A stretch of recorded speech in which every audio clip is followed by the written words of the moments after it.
में नेता प्रतिपक्ष को अगर बोलने नहीं दिया जाएगा तो क्या विपक्ष वहां पर केवल सुनने के लिए आता है? बिल्कुल समीर जी, विपक्ष केवल सुनने के लिए आता है और वहां आप जो है सत्ता पक्ष को कुछ भी अगड़म बगड़म बोलने की अनुमति देते रहेंगे। जी हाँ। यानी जिस 349 कल किस तरीके से कल किस तरीके से अभद्र भाषा का और अभद्र आरोप जो थे वो लगाए निशिकांत दुबे ने, वो तो खैर उसने अपने संस्कारों की प्रकटीकरण किया कि उसके क्या संस्कार हैं निशिकांत दुबे के। भद्दा आदमी है, गंदा आदमी है, तो वो उसने अपनी दिखा दी मानसिकता जो है। लेकिन सदन के अंदर सवाल ये है कि बिरला साहब जो थे उन्होंने अनुमति क्यों दी कि वो जो है कुछ भी महाविष्ठा करता है सदन के अंदर। तो ये बिरला साहब के ऊपर सवाल है और इसीलिए बिरला साहब जानते थे कि आज जैसे ही सदन शुरू होगा तो वैसे ही कल का ये मसला उठेगा, तो पहली संसद को स्थगित करके भाग गए और मोदी जी हैं वो गायब हैं। जी, और आज फिर अब 12 बजे जब सदन की कार्यवाही शुरू होती है तो फिर वही होता है और सदन की कार्यवाही 2 बजे तक के लिए स्थगित कर दी गई। और अमलेंदु जी धन्यवाद, जो प्रस्ताव है वो पारित मान लिया गया, ध्वनि मत से पारित मान लिया गया, विपक्ष की गैर मौजूदगी में या बिना किसी की सहमति के और बिना प्रधानमंत्री नरेंद्र मोदी के उस पर धन्यवाद प्रस्ताव पर जो एक परंपरा है बोलने की, ना तो एलओपी का भाषण हुआ उस पर और ना ही उस पे लीडर ऑफ वो हाउस का भाषण हुआ है। हाँ, ये भी 70 साल में ये भी पहली बार हुआ है कि राष्ट्रपति का अभिभाषण बिना नेता विपक्ष और बिना प्रधानमंत्री के भाषण के समाप्त हो गया। इसका मतलब कि आपने स्वीकृति तो आपने कर लिया कि वो पास होगा, माना जाएगा, लेकिन ये पास हुआ माना नहीं जाएगा क्योंकि इस पे बहस हुई ही नहीं है, बिल्कुल। तो इसलिए माना नहीं जाएगा। तो अगर देखा जाए तो समीर जी संवैधानिक संकट भी खड़ा हो सकता है। बिल्कुल, संवैधानिक संकट भी खड़ा हो सकता है क्योंकि यहाँ पर न तो राष्ट्रपति ने केवल अभिभाषण अपना पढ़ा है, न तो उस पर चर्चा हुई, न पक्ष ने कुछ बोला न विपक्ष ने कुछ बोला, लीडर ऑफ अपोजिशन ने नहीं बोला और ना ही लीडर ऑफ हाउस ने कुछ बोला, यानी वहां पर नेता सदन और नेता प्रतिपक्ष दोनों ने नहीं बोला। लेकिन ये सारा कुछ स्पीकर साहब ने अपने ऊपर ले लिया और उन्होंने ध्वनि मत से उसको पारित घोषित कर दिया। तो एक बड़ा संवैधानिक संकट है। किस तरीके से संसद की गरिमा को और संसद की जरूरत को खत्म करने की कोशिश की जा रही है। आरोप बार बार विपक्ष लगा रहा है कि जो सत्र होते हैं उनको छोटा किया जा रहा है और जब सत्र चलते भी हैं तो उसमें विपक्ष को बोलने की अनुमति नहीं दी जाती। लेकिन लगता नहीं कि ये जो गतिरोध है ये अभी खत्म होने का नाम लेगा, क्योंकि बार बार विपक्ष की ओर से कहा जा रहा है कि जब तक लीडर ऑफ अपोजिशन को बोलने नहीं दिया जाएगा वहां पर लीडर ऑफ हाउस को भी नहीं बोलने दिया जाएगा। तो अब देखते हैं कि सवाल पूछने की अनुमति स्पीकर देते हैं या नहीं।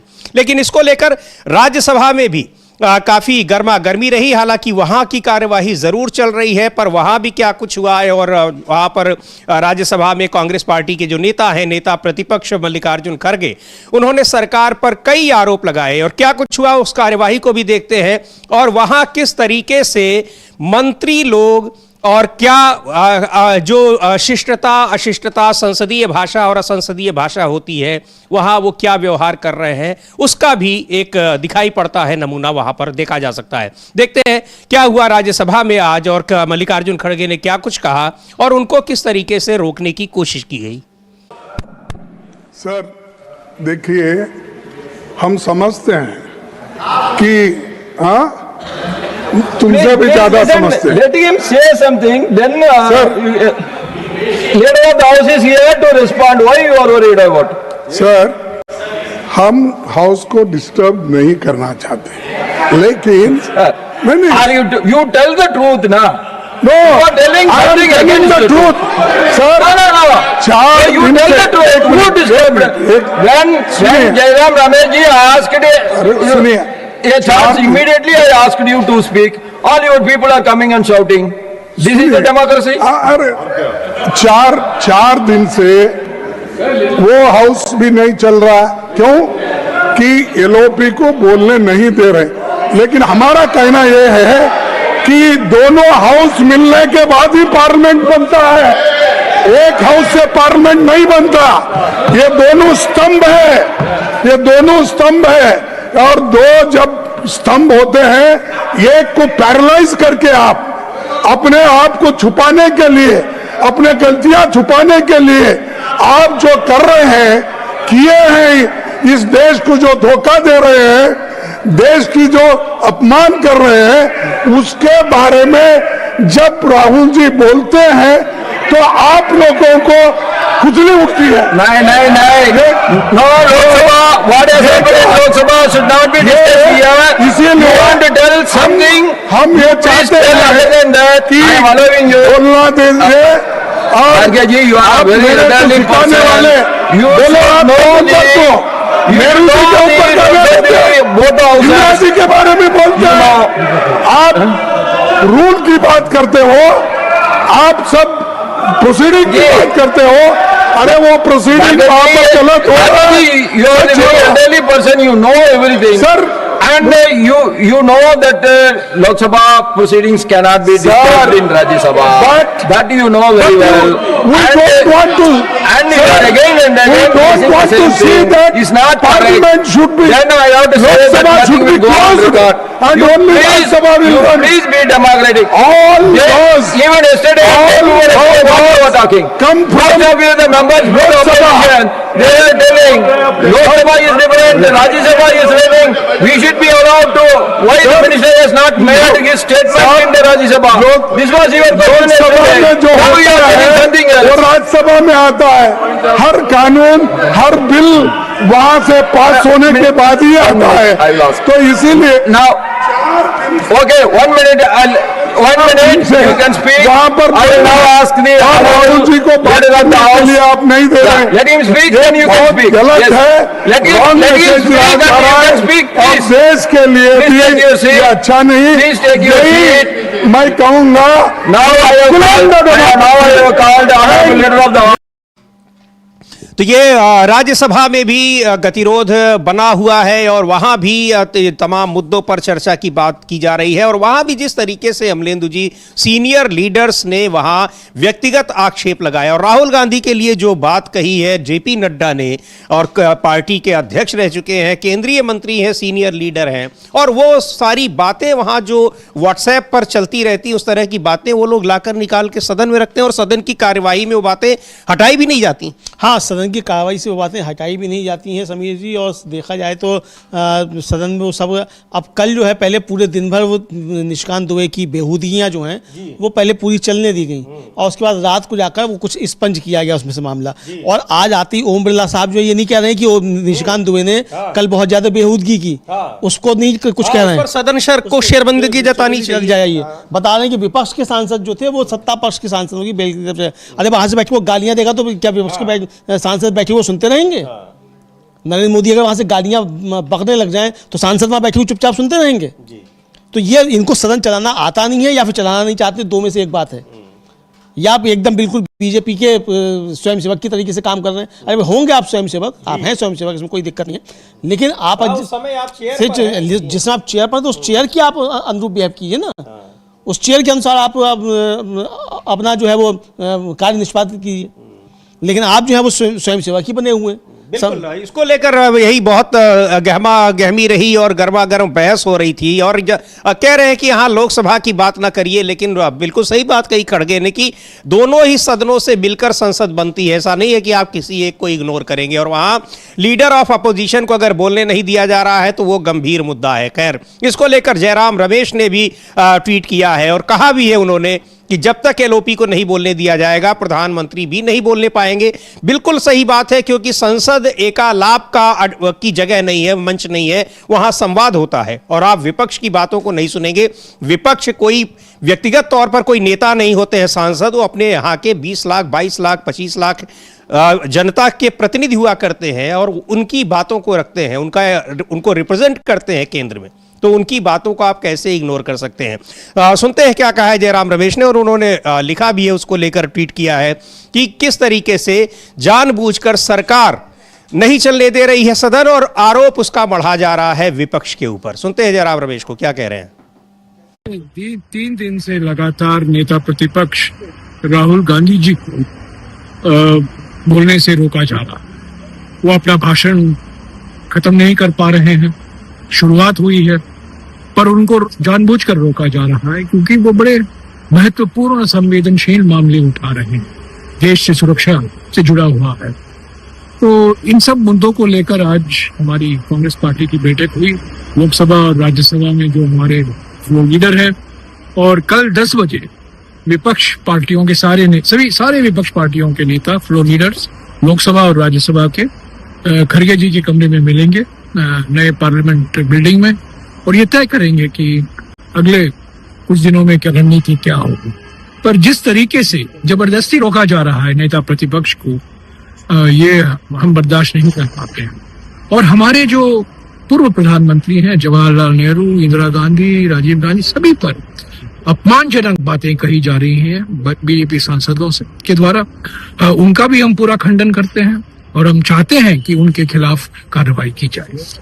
पर असली मुद्दा ये है, एक मुद्दा जो सबसे महत्वपूर्ण मुद्दा ये है, मूल मुद्दा है कि नेता प्रतिपक्ष को बोलने नहीं दिया जा रहा। जनाब सर, जिस तरीके से आज प्रधानमंत्री नहीं बोल पाए और उन्होंने ब्लेम नहीं, प्रधानमंत्री बोल नहीं पाए, नेता प्रतिपक्ष नहीं बोल पाए।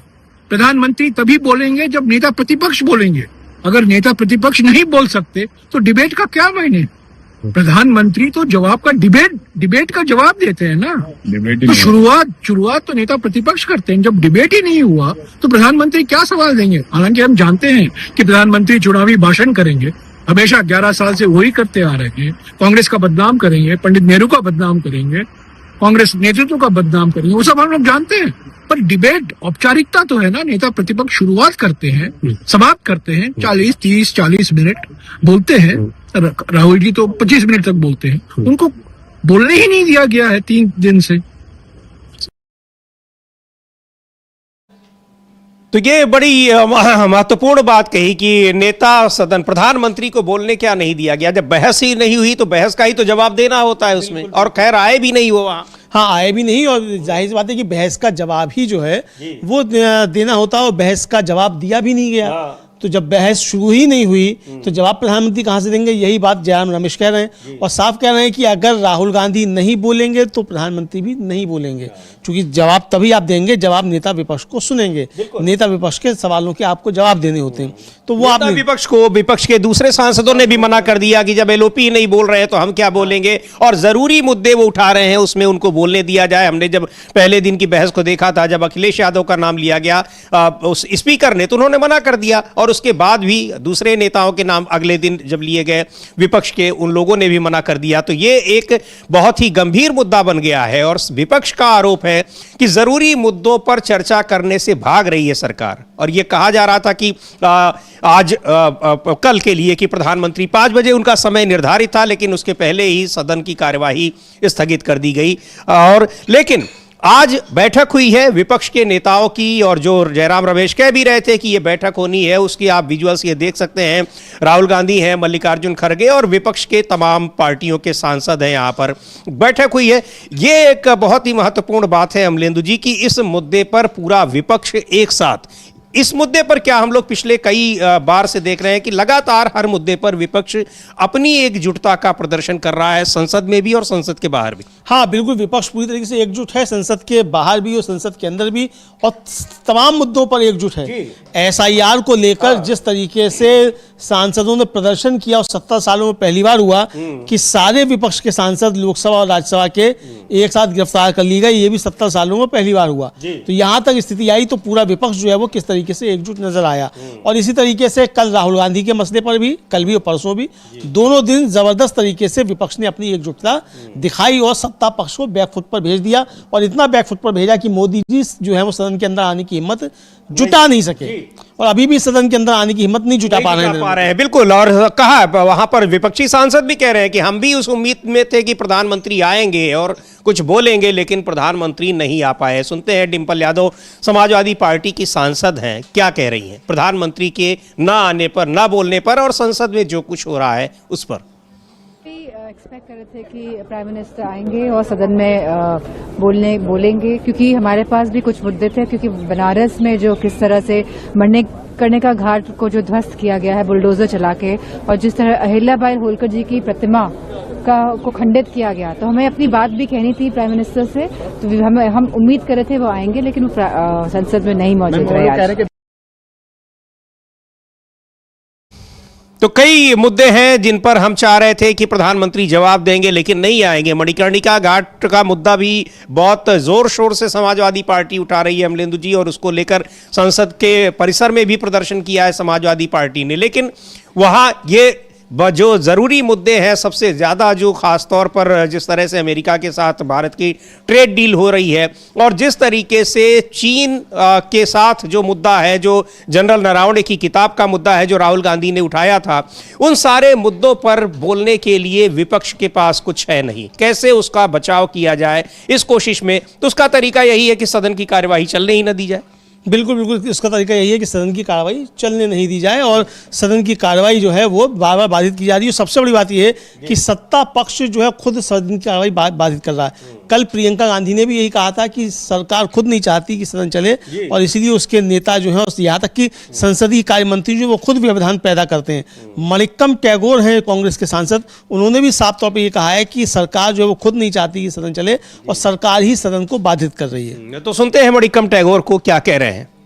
और सदन की कार्यवाही आज फिर 2 बजे तक के लिए लोकसभा की कार्यवाही स्थगित कर दी गई। और आज तो बिल्कुल लग रहा था कि सुबह तैयारी से ही आए हैं स्पीकर ओम बिरला कि पूरा दोष विपक्ष पर मढ़ते हुए और उन्होंने कार्यवाही स्थगित कर दी। बहरहाल मणिक्कम टैगोर क्या कह रहे हैं कि किस तरह से सत्ता पक्ष जो है वो बाधित कर रहा है सदन को, और लगातार ये देखने को मिल रहा है। और सबसे बड़ी बात यह भी है अमलेंदु जी कि इसमें स्पीकर का रोल भी बहुत ही ज्यादा एक कह लीजिए कि आपत्तिजनक है कि ये आपको तय करना है और संसदीय कार्य मंत्री और विपक्ष के नेताओं के साथ मिलकर कि कार्यवाही कैसे चले।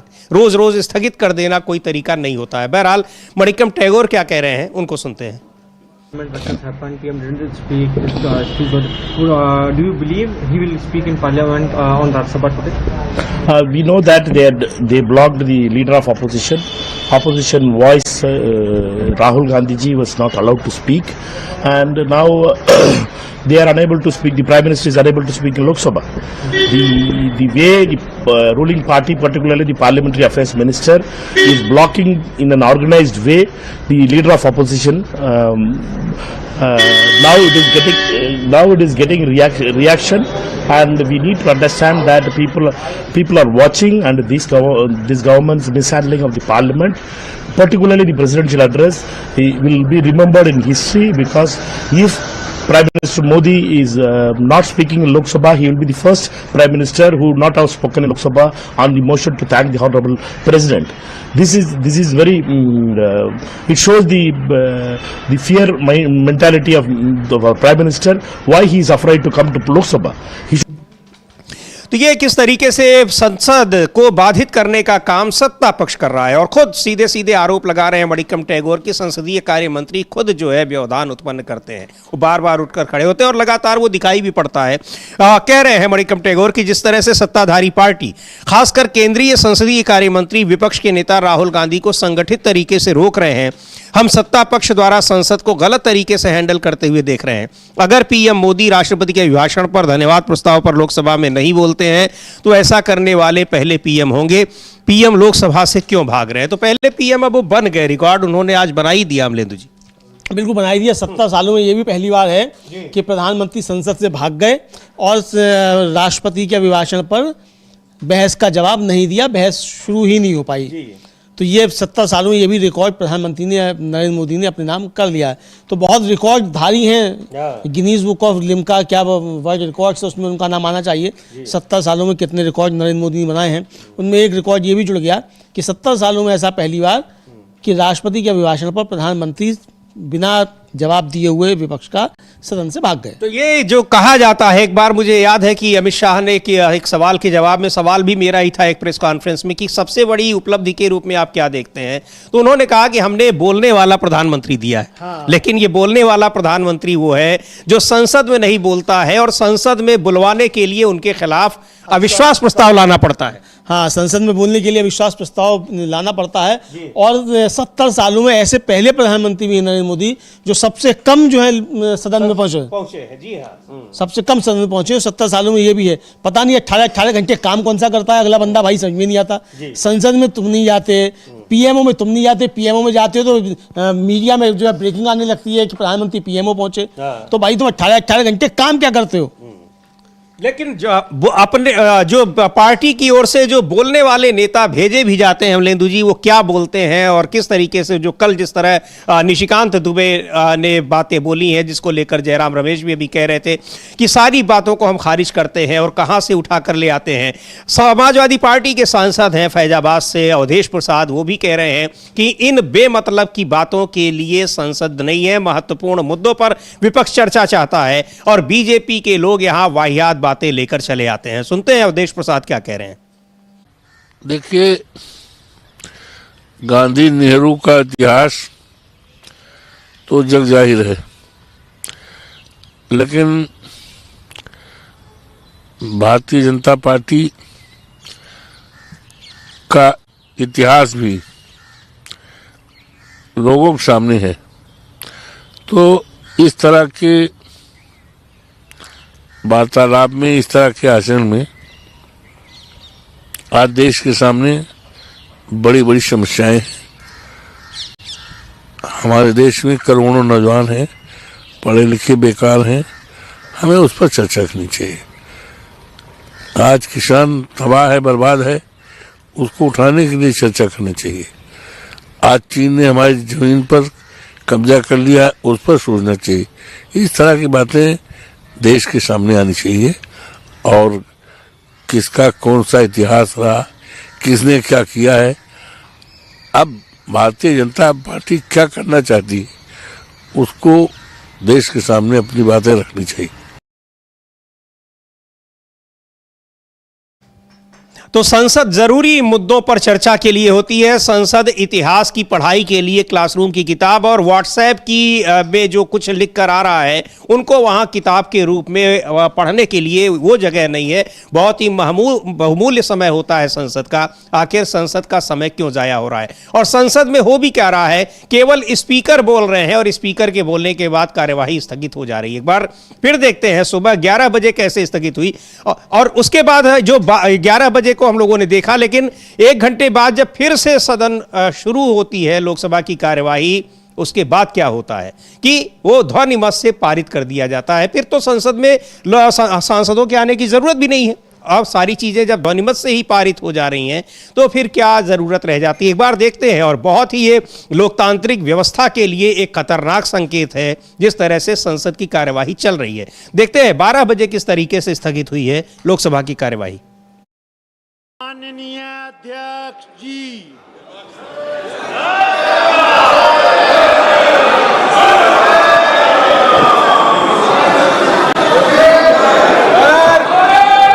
माननीय सदस्यगण, मुझे कुछ माननीय सदस्यों की स्थगन प्रस्ताव की सूचना प्राप्त हुई है।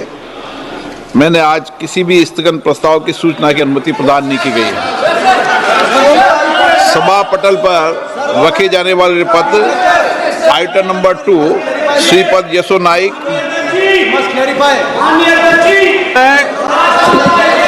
आदरणीय अध्यक्ष महोदय, मैं आपकी अनुमति से आज की संशोधित कार्यसूची की क्रम संख्या 2 पर मेरे नाम के सामने सूचीबद्ध दस्तावेजों को सदन के पटल पर रखता हूं।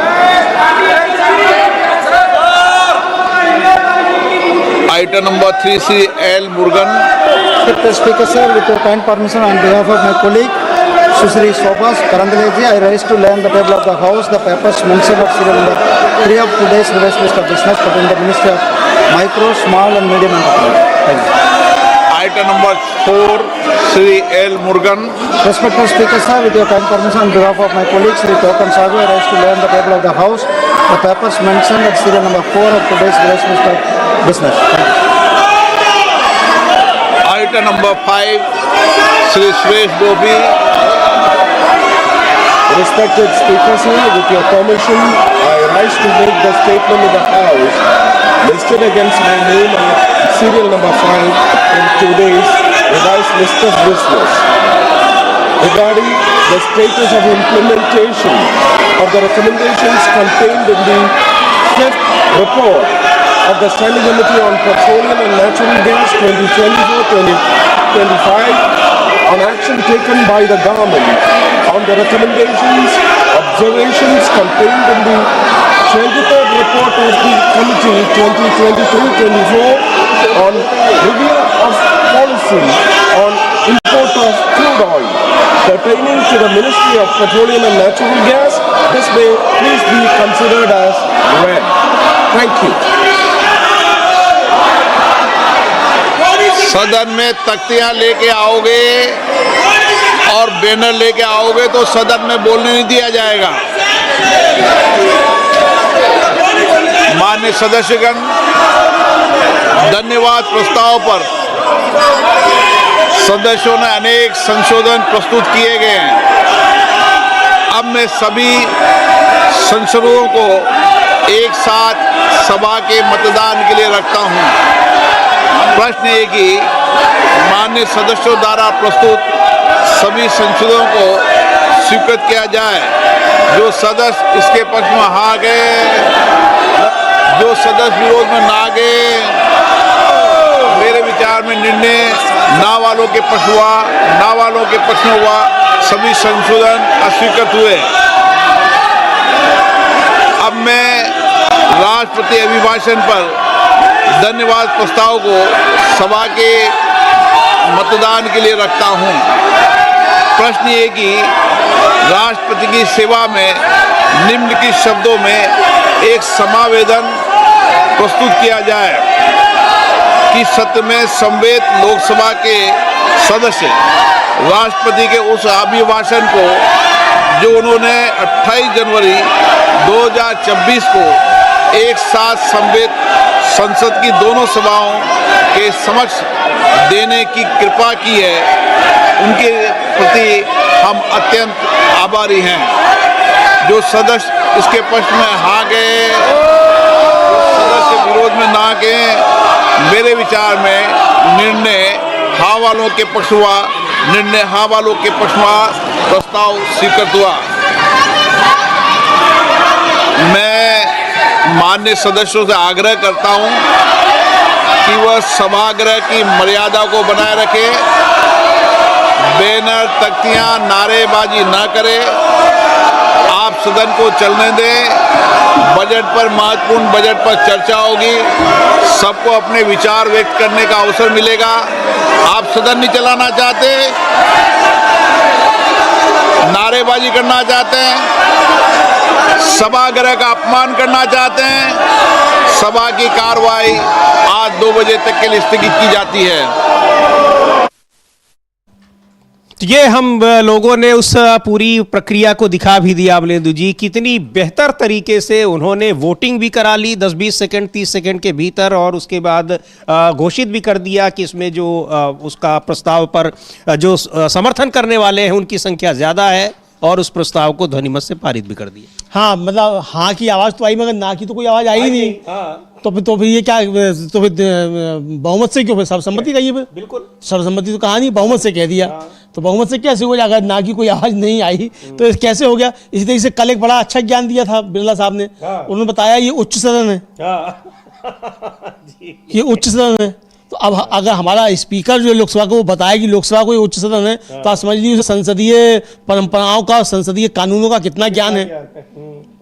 मतलब ये तो एकदम समीर जी मतलब जो अर्हता होती है उसके खिलाफ है ये। आप उसके अर्ह ही नहीं है आप कि आप जो है बन सकें लोकसभा के अध्यक्ष। अगर आप लोकसभा को बता रहे हैं कि उच्च सदन है तो आप इसके योग्य नहीं है, फिर आपने अपनी अयोग्यता साबित कर दी है ये कह के कि ये जो है उच्च सदन है। बहरहाल लेकिन योग्यता तो साबित कर रहे हैं कि स्पीकर के पद पर बैठकर वो क्या कुछ कर रहे हैं, उससे ये साफ साबित हो रहा है कि जिस वजह से उनको बनाया गया है उस अपनी जो ज़रूरत है, अपनी जो उनकी योग्यता है उसको पूरा वो वहाँ पर पूरी तरीके से दिखा रहे हैं।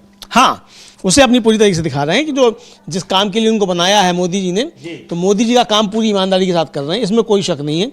इसके लिए बधाई के पात्र हैं, उनको कोई पुरस्कार मिलता हो तो वो दे दिया जाना चाहिए कि मोदी जी के काम को बखूबी जो है वो अंजाम दे रहे हैं बिरला जी। हाँ, लेकिन अभी तो बजट पर भी चर्चा होनी है, और जिस तरह से गतिरोध बना है तो ये लगता नहीं है कि ये गतिरोध टूटने वाला है, क्योंकि विपक्ष यहाँ अपने उन जरूरी मुद्दों पर चर्चा की मांग कर रहा है।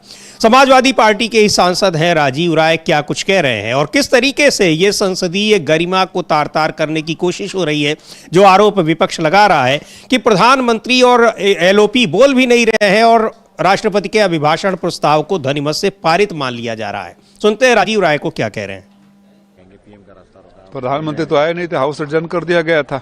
महिलाएं खड़ी थी, उसके बाद उधर से कोई कमेंट हुआ, महिलाएं उत्तेजित हो गई। ये इन लोगों के संस्कार का परिचय देते हैं। ये चाहते हैं कि सदन बिना विपक्ष के चले, किसी को बोलने नहीं देंगे, तो फिर ये तानाशाही घोषित कर दे ना, मार्शल लॉ घोषित कर दे, तानाशाही घोषित कर दे, खुद को स्वयंभू राजा घोषित कर दे, क्या फर्क पड़ता है? यही है सर।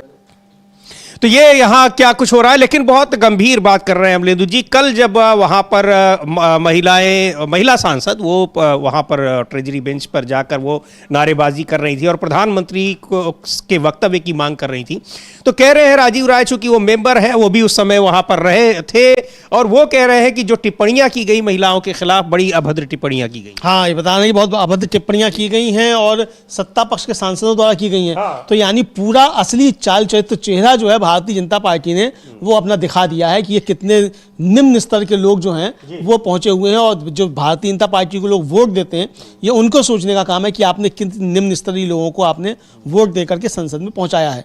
जी बिल्कुल, इसको लेकर कि क्या कुछ हो रहा है वहां पर और किस तरह की टिप्पणियां की जा रही हैं, किस तरह से फप्तियां कसी जा रही हैं महिला सांसदों पर, पूर्व प्रधानमंत्रियों पर, नेताओं पर, और वहां इन सत्ता पक्ष के लोग इन सब चीजों को कहने की, करने की उनको छूट है।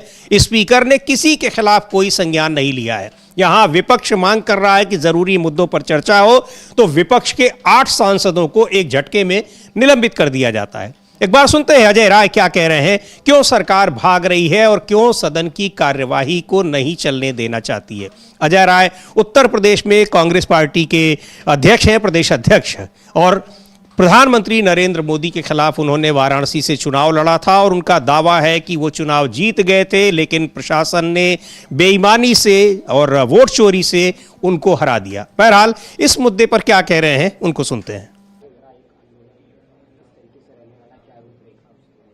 नहीं, 8 तारीख को हम संविधान संवाद ये 5वां करने जा रहे हैं। पहले स्टार्टिंग हमारी सीतापुर से हुई थी और सोनभद्र, हमारी लखनऊ, आगरा और बनारस 8 तारीख को होगा शास्त्री घाट पे 11 बजे।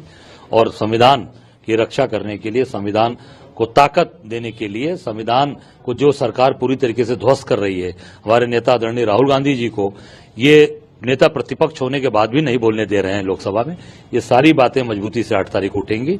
और निश्चित तौर से जो आज बनारस में भी जो अत्याचार अन्याय इन्होंने किया है, ये सारी बात हम 8 तारीख को रखेंगे। उसमें हमारे राष्ट्रीय प्रभारी अविनाश पांडे जी, हमारे पवन खेड़ा जी जो राष्ट्रीय हमारे चेयरमैन हैं मीडिया के, सुप्रिया जी, और हमारे 5 सांसद इमरान मसूद जी से लेकर उज्जवल रमण जी, राकेश राठौर जी, हमारे केएल शर्मा जी, तनुज पूनिया जी और सभी नेतागण यहाँ रहेंगे। और इस जो संविधान की रक्षा, संविधान को बचाना, ये हमारा कर्तव्य, उस मुहिम को हम आगे बढ़ाएंगे।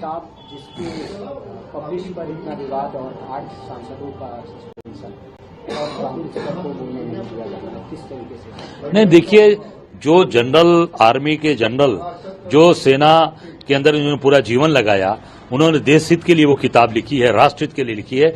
सरकार को लग रहा है कि सरकार की नाकामियों को उन्होंने लिखा है, तो इस नाते सरकार उसको पब्लिश नहीं होने दे रही है। पर देश हित के लिए सेना का जिन्होंने पूरे जीवन भर समर्पण के साथ काम किया है, उस किताब को तत्काल पब्लिश कराया जाए और हमारे नेता राहुल गांधी जी को बोलने दिया जाए।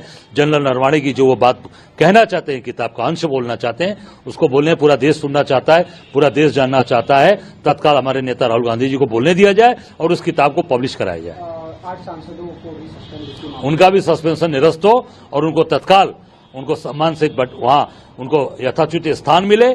और निश्चित तौर से हमारे नेता आदरणीय राहुल गांधी जी को पूरा, तो जरूरी मुद्दों पर चर्चा नहीं होने दी जा रही है और गतिरोध बनाया जा रहा है सत्ता पक्ष के सांसदों की ओर से। लेकिन जरूरी मुद्दों पर चर्चा न हो, जरूरी मुद्दों से भटकाया जाए, संसद में किसी को बोलने न दिया जाए, इन सब के बावजूद अगर सरकार को यह भरोसा रहता है कि वो चुनाव में जीतेगी ही, तो इस भरोसे को लेकर भी सवाल उठ रहे हैं कि यह भरोसा उसको कहां से मिल रहा है। और SIR जो कराया जा रहा है अभी 12 राज्यों में, उसके बाद दूसरी जगहों पर भी कराया जाएगा, उसको लेकर लगातार सवाल उठ रहे हैं। और उत्तर प्रदेश में, चाहे संसद में भी कल अमलेदु जी जिस तरीके से कमल हासन ने तमिलनाडु से आते हैं, उन्होंने इसको लेकर जो बातें कही हैं, उन्होंने कहा है कि बहुत गंभीर आरोप लगाए हैं चुनाव आयोग पर। कहा कि बिहार में जिंदा मृतकों की जमीन बना दिया गया बिहार को, और अब यही काम तमिलनाडु के लिए हो रहा है। 1 करोड़ लोगों को, जीवित लोगों को वहां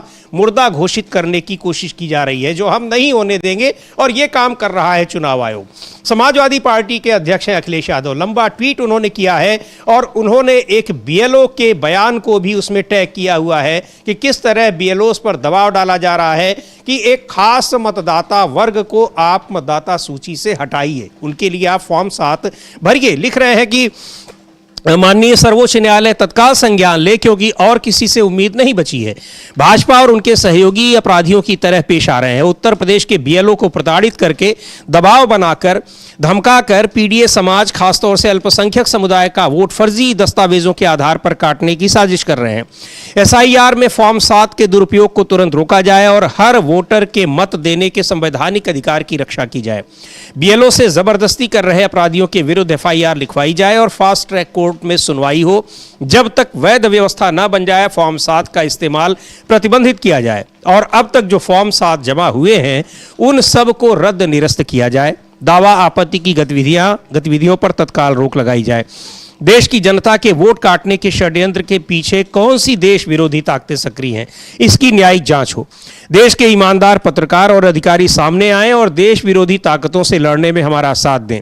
पीडीए प्रहरियों से अपील है कि वो हर वैध बनाने बचाने के कार्य में पूरी मुस्तैदी से लगे रहें। भाजपाइयों की धांधली को उनकी होने वाली हार की हताशा माने और भाजपाइयों के घपलों के सबूत इकट्ठा करके उनके खिलाफ एफआईआर की तैयारी करें।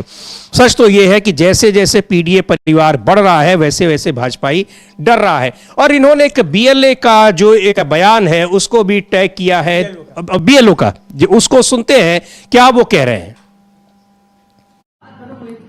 क्या नाम है आपका? अश्विनी कुमार। पिताजी का नाम? श्री जगदीश सिंह। अच्छा, आपका क्या पद है इस क्षेत्र में? मैं सर प्राथमिक विद्यालय रामपुरा मूंज में सहायक अध्यापक पद पे हूँ। अच्छा। और अभी जो एसआईआर में विशेष इसमें अभियान में बीएलओ बनाया गया मूंज में। अच्छा, फिर आज आपके साथ क्या घटना हुई? आज मैं सर नगला चौपला से नोटिस बांट के घर घर नोटिस बांट रहा हूँ सर, 1 सप्ताह से लगभग। हाँ। और मैं नगला अर्जू की तरफ जा रहा था। हाँ। मुगलपरा नगला अर्जू के बीच में बाइक से मैं जा रहा था तो अचानक एक कार रुकी और उन्होंने, उसमें 3-4 लोग थे। कौन कौन था उसमें? ध्रुव कटेरिया, हाँ, आगे बैठे थे, ड्राइवर था, और एक उदय प्रताप कटेरिया थे, हाँ, पुत्र काशीराम। हाँ। इन्होंने सर कहा कि आप रुको और ये मुसलमानों के जो है बल्क में जो वोट आए हैं, हाँ, हाँ, इन पे आप साइन करो और इस पे रिसीविंग करके इन वोटों को यहाँ से हटाओ। ये लोग यहाँ रहते नहीं है, इनके वोट काटिए। वो लोग यहाँ पे रहते हैं? नहीं, कुछ लोग उनके बोर्ड मैंने बनाए हैं, अभी वर्तमान में रह रहे हैं। अच्छा। 2-4 लोग नहीं रह रहे, तो मैंने कहा इस पे मैं जांच करूंगा, उच्च अधिकारियों को बताऊंगा। हाँ। और इन्होंने कहा कि नहीं अभी करो, तो मैंने कहा मैंने उसकी फोटो खींच ली। हाँ। तो इन्होंने कहा भोसड़ी कि तुमने मेरी कागजातों की या उसकी सरकारी डॉक्यूमेंट की कैसे फोटो खींची, इसे डिलीट कर। तो इन्होंने धक्का मुक्की की, मुझे जो है साइड पे करते हुए मेरा मोबाइल खींच लिया और मेरा पटक दिया मोबाइल की स्क्रीन टूट गई और मुझे धमकाते हुए बाहर निकले और उन्होंने धक्का मारते हुए मुझे खींच के जो रोड पे ले गए। मैं अकेला था, ये कई लोग थे, तो इन्होंने मुझे जान से मारने की धमकी दी, जूता उतार के माँ बहन की गालियां दी, अभद्रता दी, बदतमीजी, और मुझे धक्का मारते हुए ले गई। अच्छा, जूता भी उतारा? हाँ बिल्कुल, कई बार जूता मारने का प्रयास किया। अच्छा जी। फिर आपने क्या किया? मैं अकेला था, मैं क्या कर पाता, मेरा मोबाइल स्विच ऑफ हो गया। इन्होंने तो ये वहां पर बीएलओ बता रहे हैं कि किस तरीके से जबरन उनसे नाम कटवाने की के लिए को दबाव डाला जा रहा है, और ये दबाव कौन डाल रहा है भी बड़ा सवाल है। और इस तरह की कई घटनाएं हुई हैं, गाजियाबाद का भी मामला था, इसके अलावा और कई जगहों पर। अमेठी का एक और ट्वीट किया है अखिलेश यादव ने, और उसमें भी वो लिख रहे हैं कि किस तरीके से वहां बीजेपी के जिलाध्यक्ष पर उन्होंने आरोप लगाया है कि वो जानबूझकर लोगों के नाम कटवा रहे हैं। तो ये क्या कुछ हो रहा है चुनाव आयोग को नहीं दिख रहा है। और अब तो अखिलेश यादव ने कहना भी बंद कर दिया चुनाव आयोग से, सीधे सुप्रीम कोर्ट से कह रहे हैं कि आप इसका संज्ञान लीजिए। लिख रहे हैं, एक पत्र उन्होंने लगाया हुआ है और लिख रहे हैं कि एक बेहद गंभीर मामला है कि अमेठी भाजपा जिला अध्यक्ष ने एक बीएलओ से मारपीट की। उन्होंने महिला बीएलओ पर जबरन पीडीए समाज का वोट कटवाने व भाजपा समर्थकों का वोट बढ़वाने का दबाव डाला। उनके मन मुताबिक काम न करने पर बीएलओ को अपमानित किया गया और घटना का वीडियो बनाते हुए उस महिला बीएलओ के पति का मोबाइल छीन लिया। इस संदर्भ में सरकारी काम में बाधा डालने, महिला से अभद्रता करने, मोबाइल छीनने और हिंसक भाषा व्यवहार इत्यादि का मुकदमा दर्ज किया जाए, तत्काल संज्ञान लिया जाए। हम इस घटना के संदर्भ में अपना एक प्रतिनिधिमंडल भेजेंगे। अमेठी की बात है, गाजियाबाद, जगह जगह से इस तरह के मामले सामने आ रहे हैं। और यही नहीं, न केवल उत्तर प्रदेश में, मध्य प्रदेश में किस तरह से आए और एफआईआर दर्ज कराने खुद वहां पर प्रदेश कांग्रेस